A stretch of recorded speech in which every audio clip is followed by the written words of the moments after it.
La soberanía divina. ¿No me es lícito hacer lo que quiero con lo mío?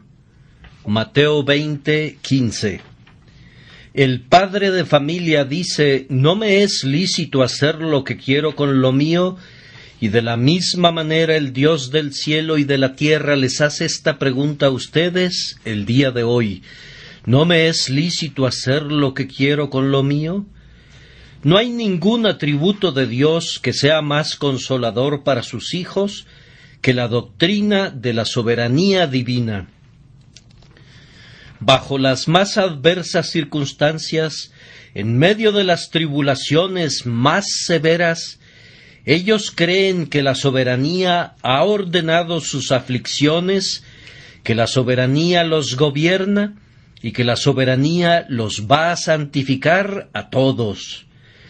No hay nada por lo que los hijos de Dios deban contender con más ahínco que por el dominio de su Señor sobre toda la creación, el reinado de Dios sobre todas las obras de sus propias manos, el trono de Dios y su derecho a sentarse sobre ese trono. Por otra parte, no hay doctrina más odiada por los hombres del mundo y no hay otra verdad que hayan convertido en una pelota de fútbol como la grandiosa, estupenda y muy cierta doctrina de la soberanía del infinito Jehová. Los hombres permitirán que Dios esté en cualquier lugar, excepto en su trono. Ellos le permitirán que esté en su taller para formar mundos y hacer estrellas. Le permitirán que esté en su casa de caridad repartiendo limosnas y entregando sus tesoros. Le permitirán que sostenga la tierra y mantenga firmes sus pilares, o que encienda las lámparas del cielo, o que gobierne las olas del océano, que siempre están en movimiento. Pero cuando Dios asciende a su trono, entonces sus criaturas rechinan los dientes. Y cuando nosotros proclamamos a un Dios entronizado y el derecho que tiene de hacer lo que quiera con lo suyo, a disponer de sus criaturas como lo crea conveniente sin consultarlos en la materia, entonces es cuando se burlan de nosotros y somos execrados, y entonces es cuando los hombres prestan oídos sordos a nuestras palabras, pues el Dios en su trono no es el Dios que ellos aman. Lo aman mejor en cualquier otro lugar de lo que lo hacen cuando Él se sienta con el cetro en su mano y su corona sobre su cabeza. Pero nosotros amamos predicar a Dios en su trono. Es el Dios en su trono en quien confiamos. Es el Dios en su trono a quien hemos estado cantando este día. Y es el Dios en su trono de quien hablaremos en este sermón. Sin embargo, voy a predicar únicamente acerca de una parte de la soberanía de Dios, y esa es la soberanía de Dios en la distribución de sus dones. En este respecto, yo creo que Él tiene el derecho de hacer lo que quiera con lo suyo y que Él ejerce ese derecho. Debemos admitir, antes de comenzar nuestro sermón, algo muy cierto, es decir, que todas las bendiciones son dones y que nosotros no tenemos ningún derecho a ellos por mérito propio. Yo pienso que cualquier mente razonable concederá esto. Y habiendo admitido lo anterior, nos esforzaremos para demostrar que Él tiene un derecho, viendo que esos dones le pertenecen para hacer lo que quiera, para retenerlos por completo si así le agrada, o para distribuirlos si así decide hacerlo, para dárselos a algunos, pero no a otros, para no dárselos a nadie, o dárselos a todos, conforme parezca bien a sus ojos. ¿No me es lícito hacer lo que quiero con lo mío? Vamos a dividir los dones de Dios en 5 clases. En la primera clase tendremos los dones temporales, en la segunda los dones salvadores, en la tercera los dones honorables, en la cuarta clase los dones útiles y en la quinta clase los dones consoladores. De todos ellos diremos: ¿no me es lícito hacer lo que quiero con lo mío? Entonces, en primer lugar, tenemos los dones temporales. Es un hecho indisputable que Dios no ha dado lo mismo a todos los hombres en los asuntos temporales, que Él no ha distribuido a todas sus criaturas la misma cantidad de felicidad o la misma posición en la creación. Hay diferencias. Observen qué diferencia hay en los hombres en lo personal, pues vamos a considerar principalmente a los hombres. Uno nace como Saúl, que del hombro arriba sobrepasaba a cualquiera del pueblo. Otro vivirá toda su vida como Zaqueo, un hombre de corta estatura. Uno tiene un cuerpo escultural y es bello, y otro es débil y está lejos de tener una hermosa figura. ¿A cuántos no encontramos cuyos ojos nunca se han gozado en la luz del sol, cuyos oídos nunca han escuchado los encantos de la música, y cuyos labios nunca han pronunciado sonidos inteligibles o armoniosos? Camina por la tierra y encontrarás hombres superiores a ti en vigor, salud y figura, y encontrarás a otros que son tus inferiores en estas mismas cosas. Algunos de los aquí presentes son preferidos muy por encima de sus semejantes por su aspecto físico, y otros caen muy abajo en la balanza y no cuentan con nada que los pueda llevar a gloriarse en la carne. ¿Por qué Dios ha dado a un hombre belleza y a otro no se la ha dado? A uno le ha dado todos sus sentidos, mientras que a otro solo unos cuantos. ¿Por qué en algunos se le ha despertado el sentido del entendimiento, mientras que otros están obligados a cargar con un cuerpo terco y lento? Nosotros respondemos, y que los demás digan lo que quieran, que no se puede dar ninguna otra respuesta excepto esta: sí, Padre, porque así te agradó.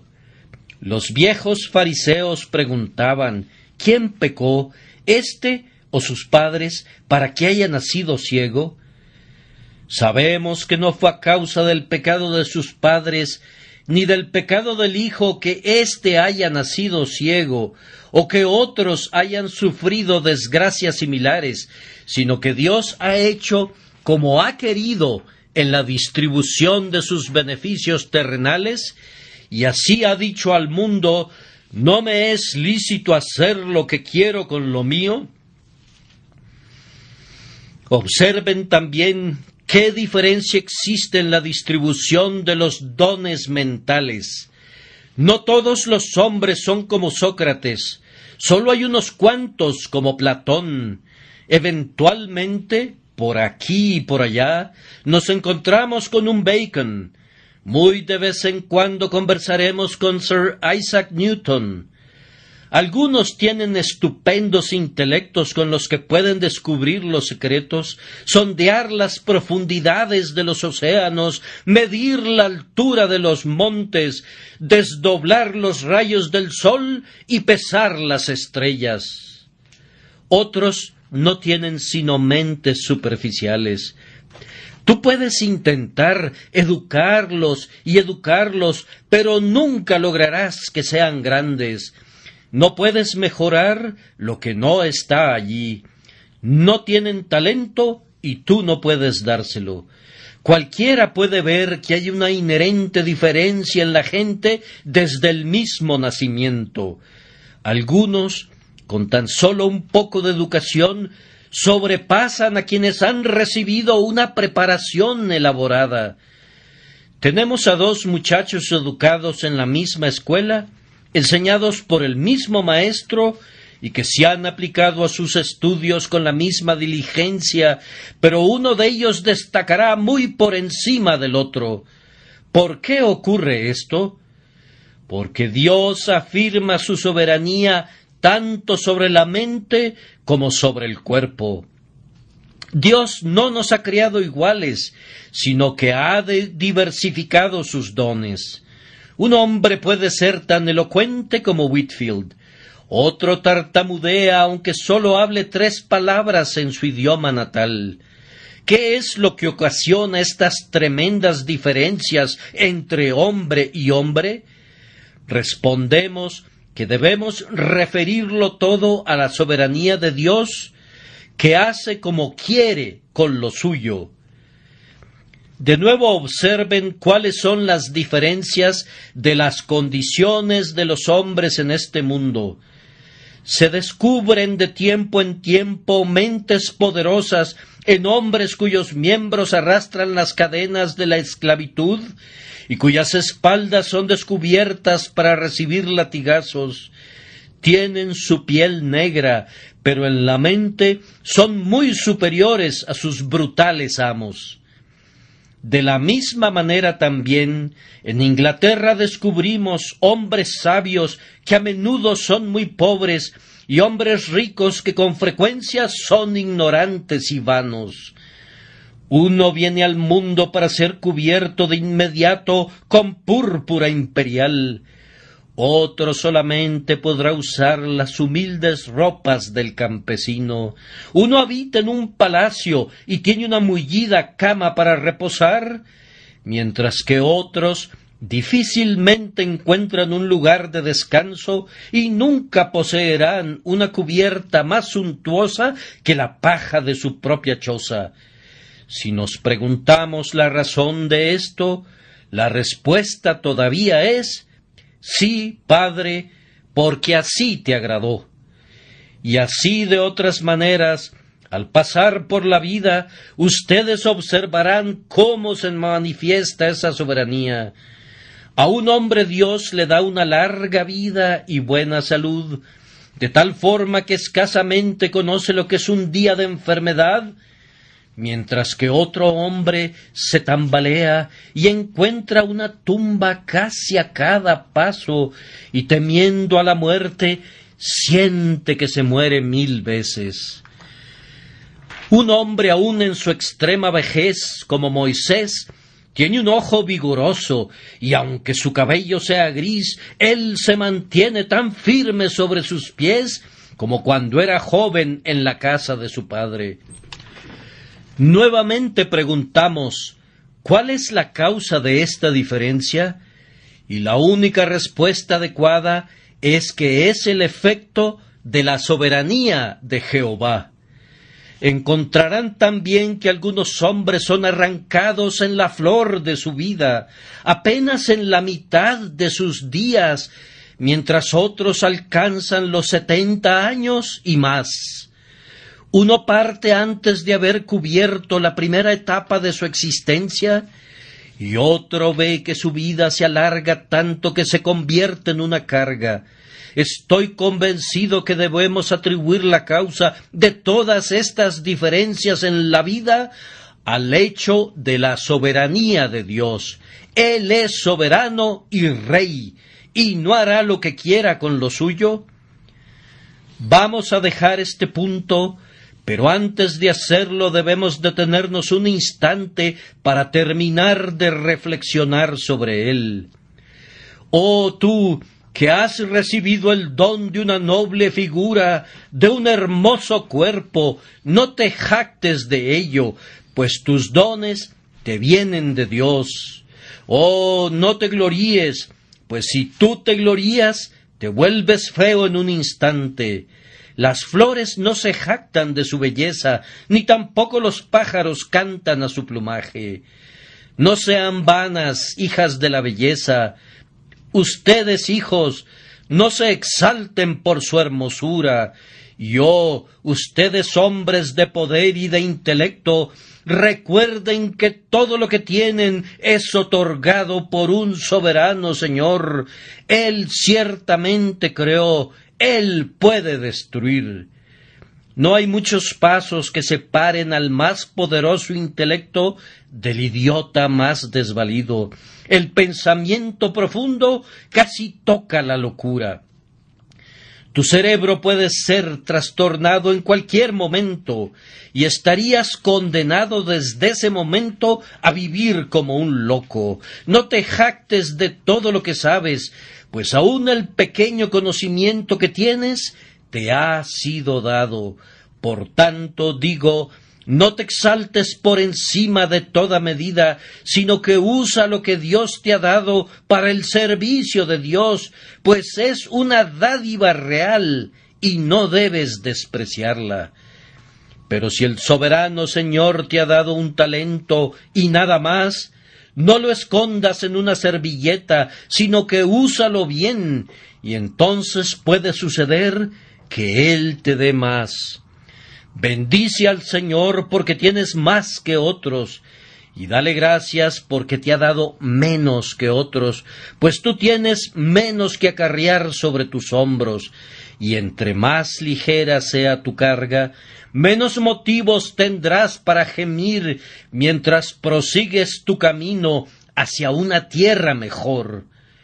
Entonces bendice a Dios si tú posees menos que tus semejantes, y contempla su bondad tanto en el retener como en el dar. Hasta este momento, la mayoría estará de acuerdo con lo que hemos dicho, pero cuando llegamos al segundo punto, los dones salvadores, habrán muchos que ya no estarán de acuerdo, ya que no pueden aceptar nuestra doctrina. Cuando aplicamos esta doctrina concerniente a la soberanía divina, a la salvación del hombre, entonces vemos que los hombres se levantan para defender a sus pobres semejantes, a quienes consideran como perjudicados por la predestinación de Dios. Pero no he sabido de alguno que se alzara para defender al diablo, y sin embargo, yo creo que si algunas criaturas de Dios tienen un derecho de quejarse de sus tratos, son los ángeles caídos. Por su pecado fueron arrojados del cielo de inmediato, y no podemos leer en ningún lado que alguna vez se les haya enviado algún mensaje de misericordia. Una vez echados fuera, su condenación fue sellada. Mientras que a los hombres se les dio una tregua, la redención fue enviada a su mundo, y un gran número de ellos fue elegido para vida eterna. ¿Por qué no contender con la soberanía, tanto en un caso como en el otro? Decimos que Dios ha elegido un pueblo escogido de la raza humana, y su derecho de hacer esto es negado. Pero yo pregunto, ¿por qué no se discute igualmente el hecho que Dios ha elegido a los hombres y no a los ángeles caídos, o su justicia en tal elección? Si la salvación fuera un asunto de derecho, ciertamente los ángeles tendrían tanto derecho como los hombres. ¿Acaso no estaban colocados en una dignidad superior? ¿O acaso pecaron más? Creemos que no. El pecado de Adán fue tan deliberado y completo que no podemos imaginar un pecado mayor que el que cometió. Si los ángeles expulsados del cielo hubieran sido restaurados, ¿no habrían prestado un mayor servicio a su Hacedor del que nosotros podemos prestar jamás? Si se nos hubiera permitido juzgar este asunto, habríamos liberado a los ángeles y no a los hombres. Admiren, pues, el amor y la soberanía divinos, ya que mientras los ángeles fueron hechos pedazos, Dios ha levantado un número de elegidos de la raza de los hombres para ponerlos entre príncipes, por medio de los méritos de Jesucristo nuestro Señor. Observen de nuevo la soberanía divina en el hecho que Dios eligió a la raza de los israelitas y dejó a los gentiles en la oscuridad durante años. ¿Por qué Israel fue instruido y salvado, mientras que a Siria se le dejó para que pereciera en la idolatría? ¿Acaso era esa raza más pura en su origen y mejor en su carácter que la otra? ¿Acaso los israelitas no tomaron miles de veces falsos dioses para ellos y provocaron la ira y el aborrecimiento del Dios verdadero? ¿Por qué fueron favorecidos por encima de sus semejantes? ¿Por qué el sol del cielo brilló sobre ellos, mientras que todas las naciones de los alrededores fueron dejadas en la oscuridad y millones fueron hundidos en el infierno? ¿Por qué? La única respuesta que puede darse es esta: que Dios es un soberano y de quien quiere tiene misericordia, y al que quiere endurecer, endurece. Y ahora también, ¿por qué Dios nos ha enviado su palabra, mientras que una multitud de personas permanece todavía sin su palabra? ¿Por qué cada uno de nosotros viene al tabernáculo de Dios domingo tras domingo, gozando del privilegio de escuchar la voz del ministro de Jesús, mientras que otras naciones no han sido bendecidas de esa manera? ¿Acaso Dios no pudo haber hecho que la luz resplandeciera en las tinieblas allí, al igual que aquí? ¿No hubiera podido Él, si así lo hubiera querido, haber enviado mensajeros ligeros como la luz para proclamar su evangelio por toda la tierra? Podría haberlo hecho si hubiera querido. Como sabemos que no lo ha hecho así, nos inclinamos en mansedumbre, confesando el derecho que Él tiene de hacer lo que quiera con lo suyo. Pero permítanme que recalque la doctrina una vez más. Contemplen cómo Dios despliega su soberanía en que de la misma congregación, entre quienes escuchan al mismo ministro y oyen la misma verdad, uno es tomado y el otro es dejado. ¿Por qué es que para una de las personas que me escucha y que se sienta en aquella banca, y para su hermana que está sentada a su lado, el efecto de la predicación es diferente? Ellas han sido alimentadas sobre la misma rodilla, han sido mecidas en la misma cuna, educadas bajo los mismos sistemas, oyen al mismo ministro con la misma atención. ¿Por qué es que la una será salvada y la otra será dejada? Lejos esté de nosotros tejer alguna excusa para el hombre que es condenado. No sabemos de ninguno, pero también lejos esté de nosotros el restarle gloria a Dios. Nosotros afirmamos que Dios es quien hace la diferencia, que la hermana que es salva no tendrá que agradecerlo a sí misma, sino a su Dios. Habrá también dos hombres que son borrachos. Alguna palabra predicada traspasará a uno de ellos de lado a lado, mientras que el otro se quedará sentado inconmovible, aunque en todos los aspectos ambos sean exactamente lo mismo, tanto en constitución como en educación. ¿Cuál es la razón? Tú responderás que tal vez porque uno acepta y el otro rechaza el mensaje del Evangelio. Pero entonces deberías preguntarte, ¿quién hizo que uno lo aceptara y quién hizo que el otro lo rechazara? Te reto a que digas que el hombre mismo hizo la diferencia. Debes admitir en tu conciencia que es Dios el único a quien pertenece este poder. Pero a quienes no les gusta esta doctrina, están sin embargo levantados en armas en contra nuestra, y ellos se preguntan, ¿cómo puede Dios en justicia hacer tal acepción entre los miembros de su familia? Supongan que un padre tiene un cierto número de hijos, y que a uno de ellos diera todos sus favores y a los demás los dejara sumidos en la miseria. ¿No diríamos nosotros que se trata de un padre duro y cruel? Yo respondo que así es. Pero los casos no son los mismos. No es un padre con quien tienes que tratar, sino con un juez. Tú dices que todos los hombres son hijos de Dios. Te exijo que demuestres eso. Yo nunca lo he leído en mi Biblia. Yo no me atrevo a decir, Padre nuestro que estás en los cielos, mientras no sea regenerado. No puedo deleitarme en la paternidad de Dios para conmigo, mientras no sepa que soy uno con Él y coheredero con Cristo.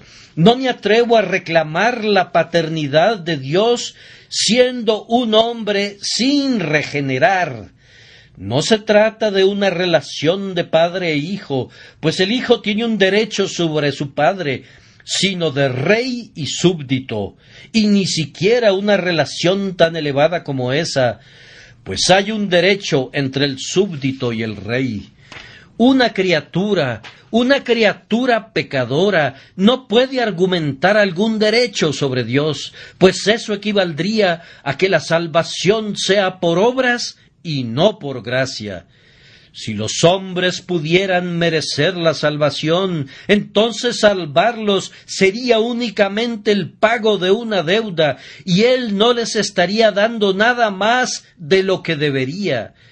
Pero nosotros afirmamos que la gracia establece diferencias para que sea verdaderamente gracia. Oh, pero algunos preguntarán, ¿acaso no está escrito, a cada uno le es dada medida de gracia para provecho?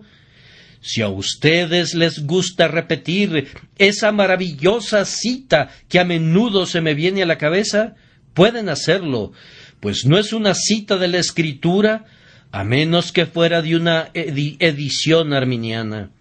El único pasaje que se asemeja de alguna manera a este se refiere a los dones espirituales de los santos y únicamente de los santos. Pero yo afirmo que, admitiendo la suposición de ustedes, si a cada uno le es dada una medida de gracia para provecho, sin embargo, Él ha dado a ciertos una medida de gracia particular para que sea realmente provechosa. Pues, ¿qué entienden ustedes por gracia que sea provechosa?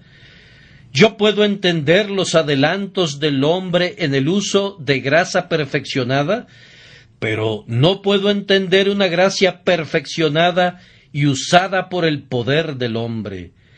La gracia no es algo que yo uso, la gracia es algo que me usa a mí. Pero la gente habla de gracia como si fuera algo que ellos pueden usar, y no como una influencia que tiene poder sobre ellos. La gracia no es algo que yo pueda perfeccionar, sino algo que me perfecciona, que me emplea, que obra en mí, y que la gente hable lo que quiera acerca de la gracia universal. Todo eso es absurdo. No existe tal cosa, ni puede existir. Pueden hablar correctamente de bendiciones universales, ya que vemos que los dones naturales de Dios están esparcidos por todas partes, más o menos, y los hombres pueden recibirlos o rechazarlos. Sin embargo, no sucede lo mismo con la gracia. Los hombres no pueden tomar la gracia de Dios y emplearla para transportarse ellos mismos de las tinieblas a la luz. La luz no viene a las tinieblas diciendo úsame, sino que la luz viene y ahuyenta a las tinieblas. La vida no viene al hombre que está muerto diciéndole úsame y ser restaurado a la vida, sino que viene con un poder propio y restaura la vida. La influencia espiritual no viene a los huesos secos diciéndoles usen este poder y revístanse de carne, sino que viene y los reviste de carne y la obra está hecha. La gracia es algo que viene y ejerce una influencia sobre nosotros. Únicamente la voluntad soberana de Dios nos convierte en herederos de la gracia, nacidos a imagen de su Hijo, una raza creada de nuevo. Y nosotros les decimos a todos ustedes que rechinan sus dientes al oír esta doctrina, ya sea que lo sepan o no, que ustedes tienen una buena dosis de enemistad contra Dios en sus corazones, pues hasta que no sean conducidos a conocer esta doctrina, hay algo que todavía no han descubierto, que los opone a la idea de un Dios absoluto, un Dios sin límites, un Dios sin cadenas, un Dios inmutable y un Dios con un libre albedrío que a ustedes les encanta demostrar que poseen las criaturas. Estoy persuadido que la soberanía de Dios debe ser sostenida por nosotros si queremos gozar de un saludable estado mental. La salvación es de Jehová. Entonces denle toda la gloria a su santo nombre, a quien pertenece toda la gloria. En tercer lugar, vamos a considerar ahora las diferencias que Dios a menudo establece en su iglesia en cuanto a dones honorables. Hay una diferencia hecha entre los propios hijos de Dios cuando son sus hijos. Fíjense en lo que quiero decir. Uno tiene el don honorable del conocimiento, mientras que otro sabe muy poco. Me encuentro de vez en cuando con un amado hermano cristiano con quien podría hablar durante un mes y le aprendería algo cada día. Ha tenido una profunda experiencia, él se ha asomado a las cosas profundas de Dios y toda su vida ha sido un perpetuo estudio donde quiera que ha estado.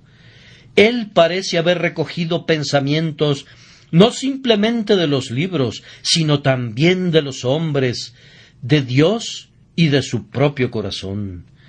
Él conoce todos los recodos y los embrollos de la experiencia cristiana. Él entiende las alturas, las profundidades, las longitudes y las anchuras del amor de Cristo que exceden a todo conocimiento. Él ha conseguido una idea grande, un íntimo conocimiento del sistema de gracia y puede defender los tratos del Señor con su pueblo.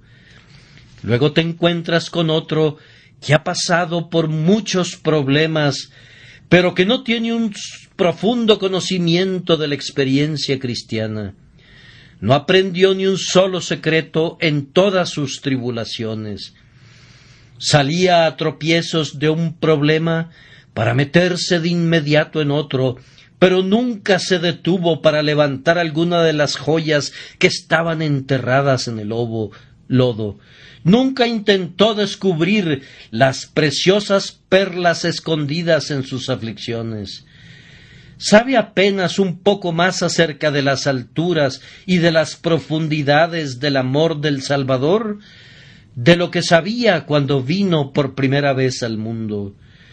Puedes conversar con un hombre así tanto como quieras, pero no obtendrás nada de él.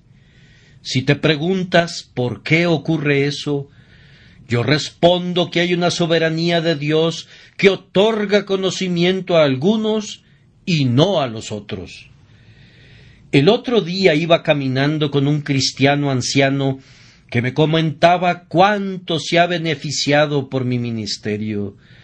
No hay nada que me humille más que el pensamiento de que ese anciano creyente recibiera experiencia en las cosas de Dios y recibiera instrucción en los caminos del Señor de un simple bebé en la gracia. Pero yo espero, cuando yo sea un anciano, si vivo y llego a ser uno, que algún bebé en la gracia me instruya. Dios cierra la boca del viejo algunas veces y abre la boca del niño. ¿Por qué somos maestros de cientos de personas que son, en muchas áreas, más capaces de enseñarnos a nosotros? La única respuesta que podemos encontrar está en la soberanía divina y debemos inclinarnos ante ella, pues ¿acaso no tiene Él el derecho de hacer lo que quiera con lo suyo? En lugar de envidiar a los que tienen el don del conocimiento, deberíamos procurar obtenerlo, si es posible. En lugar de sentarnos a murmurar, diciendo que no tenemos más conocimiento, debemos recordar que el pie no puede decirle a la cabeza, ni la cabeza al pie, no tengo necesidad de ti, pues Dios nos ha dado talentos conforme ha querido. De nuevo observen, al hablar de dones honorables, que no sólo el conocimiento, sino también el servicio es un don honorable. No hay nada más honorable para un hombre que el oficio de diácono o ministro. Nosotros engrandecemos nuestro oficio, pero no nos engrandecemos a nosotros mismos. Sostenemos que no hay nada que dignifique más a un hombre que el ser nombrado para un oficio en una iglesia cristiana. Yo prefiero ser un diácono de una iglesia que ser alcalde de la ciudad de Londres. Yo considero que ser un ministro de Cristo es un honor infinitamente más elevado que cualquier honor que el mundo pueda otorgar. Mi púlpito es para mí más deseable que un trono, y mi congregación es un imperio lo suficientemente grande, un imperio ante el cual los imperios de la tierra se reducen a nada en cuanto a la importancia eterna. ¿Por qué envía Dios por el Espíritu Santo un llamamiento especial a un hombre para que sea un ministro y pasa por alto a otro? Hay otro hombre más dotado, tal vez, pero nosotros no nos atrevemos a ponerlo en un púlpito porque él no tiene un llamado especial. Lo mismo sucede con el diaconado. El hombre que todos piensan que es el adecuado para ese oficio es pasado por alto y otro es elegido. Hay una manifestación de la soberanía de Dios en sus nombramientos para los diversos oficios. Al poner a David en un trono, al convertir a Moisés en líder de los hijos de Israel a través del desierto, al elegir a Daniel para que estuviera entre príncipes, al elegir a Pablo para que fuera ministro de los gentiles y a Pedro para que fuera el apóstol de la circuncisión. Y ustedes que no tienen el don de un servicio honorable deben aprender la grandiosa verdad contenida en la pregunta del Señor: ¿no me es lícito hacer lo que quiero con lo mío? Hay otro don honorable, el don de la expresión. La elocuencia tiene mayor poder sobre los hombres que todos los demás dones juntos. Si un hombre quiere tener poder sobre la multitud, debe buscar tocar sus corazones y encadenar sus oídos. Hay hombres que son semejantes a vasijas llenas de conocimiento hasta el borde, pero que no tienen los medios para transmitir ese conocimiento al mundo. Ellos poseen todas las gemas del saber, pero desconocen cómo engarzarlas en el anillo de oro de la elocuencia. Pueden cortar las flores más bellas, pero no saben cómo tejerlas en una dulce guirnalda para presentarlas al ojo del admirador. ¿Cómo es esto? Nuevamente decimos que la soberanía de Dios está desplegada aquí en la distribución de dones honorables. Aprende aquí, oh hombre cristiano, si tú tienes dones, a arrojar el honor de ellos a los pies del Salvador, y si no los posees, aprende a no murmurar. Recuerda que Dios es igualmente bondadoso cuando retiene como cuando distribuye sus favores. Si alguien de entre ustedes es exaltado, que no se envanezca.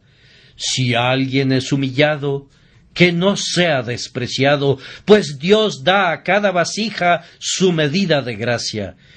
Sírvale cada uno según su medida, y adore al Rey del cielo, que hace lo que quiere. En cuarto lugar, notamos el don de utilidad. A menudo he hecho mal al censurar a mis hermanos ministros por no ser útiles. Le he dicho a alguno: tú podrías haber sido tan útil como yo si hubieras sido diligente. Pero seguramente hay otros que todavía son más diligentes y más eficientes y que trabajan de manera constante, pero con muy poco efecto. Y por lo tanto, permítanme retirar mi acusación y en lugar de eso, afirmar que el don de la utilidad es el resultado de la soberanía de Dios. No está en el hombre ser útil, sino que es de Dios hacer al hombre útil. Nosotros podremos trabajar con toda nuestra fuerza, pero únicamente Dios puede hacernos útiles. Podemos desplegar todas nuestras velas cuando sopla el viento, pero no podemos hacer que sople el viento. La soberanía de Dios es vista también en la diversidad de los dones ministeriales. Te acercas a un ministro y eres alimentado con abundancia de alimento bueno. El otro ministro no da lo suficiente ni para alimentar a un ratón. Tiene abundancia de censura, mas no tiene alimento para el Hijo de Dios. Otro puede consolar al Hijo de Dios, pero no puede reprender al rebelde. No tiene suficiente fuerza mental para dar esos azotes que son necesarios algunas veces. ¿Y cuál es la razón? La soberanía de Dios. Uno puede blandir el martillo, pero no podría sanar un corazón quebrantado. Si llegara a intentarlo, vendría a tu mente la imagen de un elefante tratando de ensartar un hilo en una aguja. Un hombre así puede reprender, pero no puede aplicar aceite y vino en una conciencia herida. ¿Por qué? Porque Dios no le ha dado ese don. Hay otro que siempre predica sobre la teología práctica y muy raramente se refiere a temas doctrinales. Otro es todo doctrina y no puede predicar mucho acerca de Jesucristo y el crucificado. ¿Por qué? Dios no le ha dado el don de doctrina. Otro siempre predica a Jesús, bendito Jesús, hombres de la escuela de Hawker, y muchos dicen: oh, ellos no nos dan suficiente experiencia, ellos no se internan en la profunda experiencia de la corrupción que aflige a los hijos de Dios. Pero nosotros no les echamos la culpa por esto. Ustedes notarán que del mismo hombre brotarán a veces arroyos de agua viva, mientras que en otros momentos estará totalmente seco.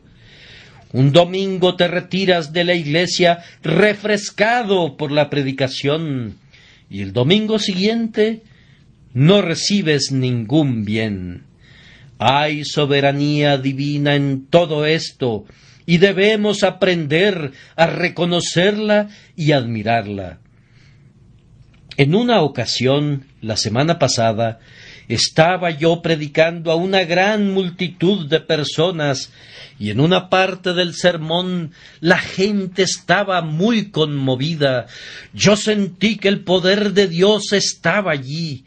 Una pobre criatura gritó de manera audible debido a la ira de Dios contra el pecado. Pero en otro momento las mismas palabras pudieran haber sido expresadas y pudo haber existido el mismo deseo en el corazón del ministro sin que se produjera ningún efecto. Yo digo que debemos identificar la soberanía divina en todos esos casos. Debemos reconocer la mano de Dios en todo. Pero la presente generación es la más impía que haya pisado la tierra jamás. Lo creo verdaderamente. En los días de nuestros padres, tan pronto caía un chaparrón, ellos declaraban que era obra de Dios que cayera, y tenían oraciones para que lloviera, oraciones para que hiciera sol, y oraciones para la cosecha. Oraban cuando una gavilla se incendiaba, así como cuando el hambre desolaba la tierra. Nuestros antepasados decían: el Señor lo ha hecho.